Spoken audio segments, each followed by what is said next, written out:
कक्षा 12 के प्यारे छात्रों, आज हम आपको ऑप्टिक्स सेक्शन शुरू करने जा रहे हैं। Optics is the branch of physics in which we deals with different phenomenon related to light. Light से संबंधित reflection, refraction, interference, diffraction, polarisation, बहुत सारी घटनाएं हैं। इन घटनाओं का डिटेल एक्सप्लेनेशन भौतिक विज्ञान के जिस शाखा में करते हैं उसी को हम ऑप्टिक्स कहते हैं, प्रकाशिकी कहते हैं। इसमें सबसे बेसिक फिनोमेना लाइट का रिफ्लेक्शन होता है। लाइट का रिफ्लेक्शन आप क्लास 10th में डिटेल में पढ़े होंगे। यहाँ हम शुरू कर रहे हैं refraction of light. Refraction of light.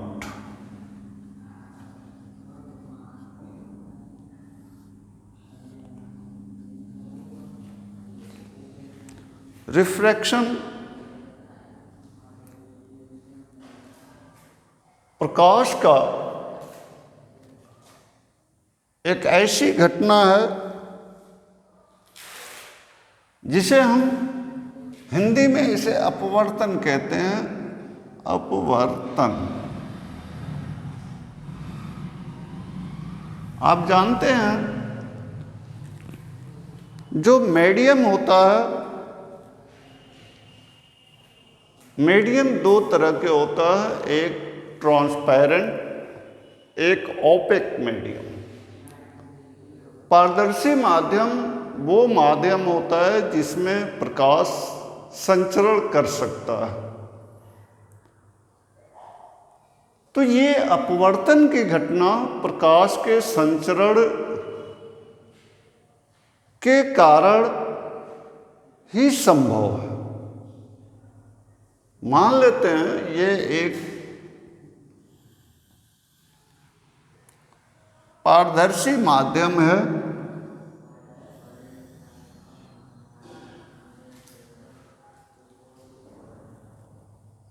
और ये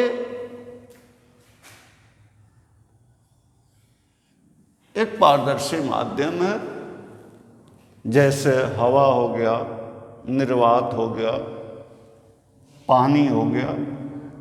ये दूसरा भी एक पारदर्शी माध्यम है, जैसे ग्लास हो गया। तो इस तरह यहाँ पे दो पारदर्शी माध्यम, एक और दो है, और इन दोनों पारदर्शी माध्यमों को अलग करने वाली जो ये लाइन है, ये सरफेस है AB, इसे इंटरफेस कहते हैं। AB वह सरफेस है जो मीडियम 1 और मीडियम 2 को अलग करती है। मीडियम 1 और 2 को अलग करती है। यहाँ यदि प्रकाश मीडियम 1 में आ रही है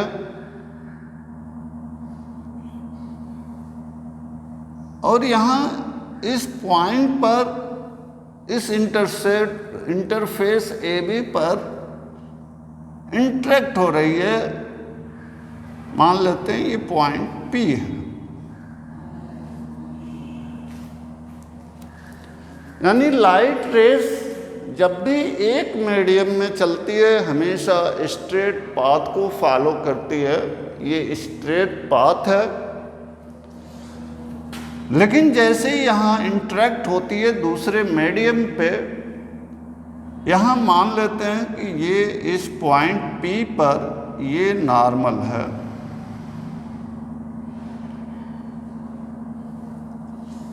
normal is the line which is perpendicular to a given surface. इस सरफेस ए बी के परपेंडिकुलर लाइन को ही नॉर्मल कहते हैं। और ये इंसिडेंट रे जो है, आपतित किरण है, ये इस नॉर्मल के साथ ये कोण आई बना रही है। इस कोण आई को हम एंगल ऑफ इंसिडेंस आपतन कोण कहते हैं। अब जैसे ही ये लाइट पॉइंट P पर इंटरेक्ट करती है, यानी कि यहाँ से उसे अब मीडियम 2 में जाना है, ठीक इसी पॉइंट पर जो लाइट है, लाइट ये अपने जो ओरिजिनल पाथ है, ये ओरिजिनल पाथ जिधर से इसको जाना था उससे ये डेविएट हो जाती है, बेंड हो जाती है।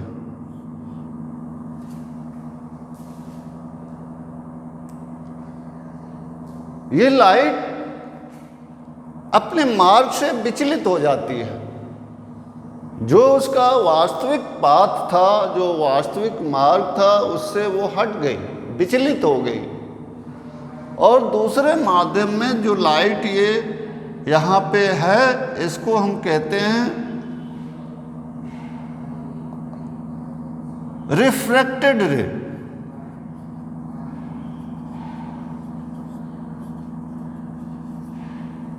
और नॉर्मल के साथ जो ये एंगल बनाती है, इसे एंगल ऑफ रिफ्रैक्शन कहते हैं। यहाँ ये एंगल ऑफ इंसिडेंस है और ये इंसिडेंट रे कहते हैं इसको, इंसिडेंट रे। आपतित किरण, ये अपवर्तित किरण हो गया। तो आपने देखा यहाँ कि जैसे ही कोई प्रकाश की किरण एक पारदर्शी माध्यम से चलकर दूसरे पारदर्शी माध्यम में प्रवेश करती है, तो ठीक उस बिंदु पर जहाँ पर ये रेज दूसरे माध्यम में इंटर करती है, वहीं से उसका मार्ग विचलित हो जाता है। इस प्रकाश की घटना को हम रिफ्रैक्शन कहते हैं, या इसे हम अपवर्तन कहते हैं। अब यहाँ इस प्रकाश के जो विचलन हो रहा है, ये 2 तरह से होता है। यदि प्रकाश ऐसे माध्यम से आती है और ऐसे माध्यम में प्रवेश करती है कि आने वाली प्रकाश का माध्यम विरल है, और जिस माध्यम में प्रवेश कर रही है वो माध्यम सघन है।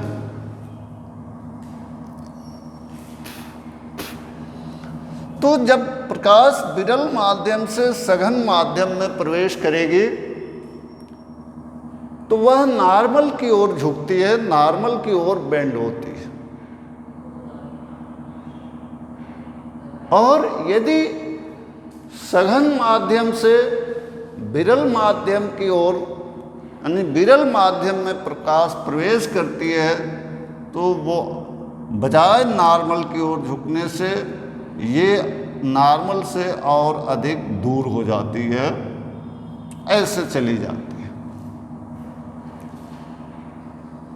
दोनों में वो अपने मार्ग से विचलित होती है। दोनों घटना में, चाहे वो विरल से सघन में आए या सघन से विरल में आए, यदि सघन से विरल में आती है तो दूर हटेगी, और विरल से सघन में आती है तो अविलंब की ओर। अपने मार्ग से ये प्रकाश की किरण जितना ये बेंड हो जाती है, इसको एंगल ऑफ डेविएशन कहते हैं। This is called angle of deviation. और प्रकाश के इसी घटना को हम प्रकाश का अपवर्तन कहते हैं, रिफ्रैक्शन ऑफ लाइट कहते हैं। ये जब रिफ्रैक्शन होता है, प्रकाश का अपवर्तन होता है, तो ये प्रकाश की किरणें दो नियमों का पालन करती हैं।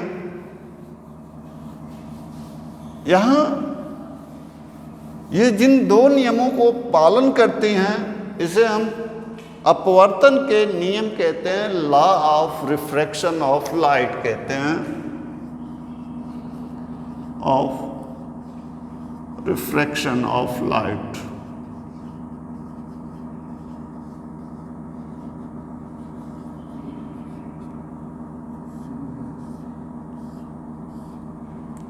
Law of refraction of light कहते हैं।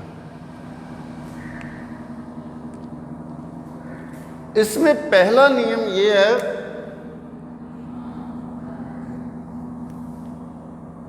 फर्स्ट लॉ ऑफ रिफ्रैक्शन ये है कि ये जो इंसिडेंट रे है, आपतित किरण है, और ये जो अपवर्तित किरण है, रिफ्रैक्टेड रे है, और ये नॉर्मल सेम प्लेन में होते हैं। इनका प्लेन कभी चेंज नहीं होता।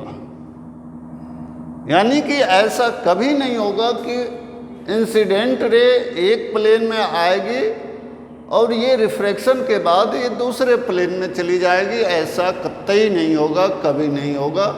जिस प्लेन में ये आती है, रिफ्रैक्शन के बाद वो उसी प्लेन में ट्रेवल करती है, और ये नॉर्मल भी उसी प्लेन में होता है। इसे हम फर्स्ट लॉ ऑफ रिफ्रैक्शन कहते हैं। दूसरा रिफ्रैक्शन का लॉ ये है कि यदि हम एंगल ऑफ इंसिडेंस आई जो है, इसकी साइन ले लें, जया ले लें,